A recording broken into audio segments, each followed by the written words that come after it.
There were some key themes that were causing issues before collaboration, and I think part of that, Karen, you'll probably agree, were about trust in each other, in each other's assessments, and that was because we had information in the hospital, you had information in the community, but actually we're unable to share that.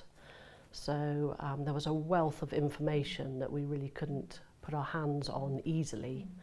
So patients were having to go through assessments again.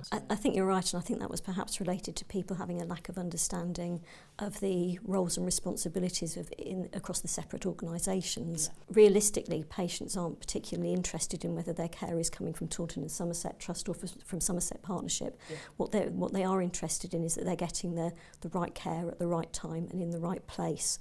Exactly. And I think by having to repeat their stories, particularly when there was a transfer across services, that was causing patients quite a lot of concern. Yeah.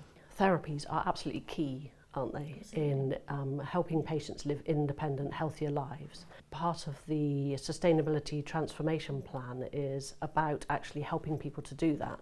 So for me, I think it's about therapies putting themselves in a position where we can really influence.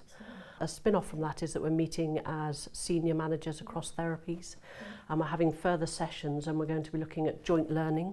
You know, you and I spent 2 days with each other, didn't we, in our separate trusts, which was brilliant. So we got to know each other better, but we also got to think about how we can share best practice across our services and actually how we can make things better for our patients.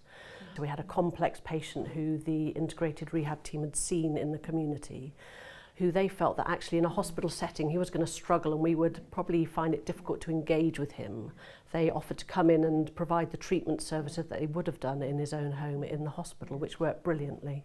I think that's a real benefit, isn't it, that those conversations are happening earlier than they perhaps did in the past, so that it's a much more proactive approach to looking at those things and coming up with the solution. Yeah. It's sort of reducing those barriers and getting rid of the organisational barriers will just mean that we can work better together for the patients, really, for their benefit, and use our resource in a much more efficient way. Yeah, and this is how it should be. It is. Yeah.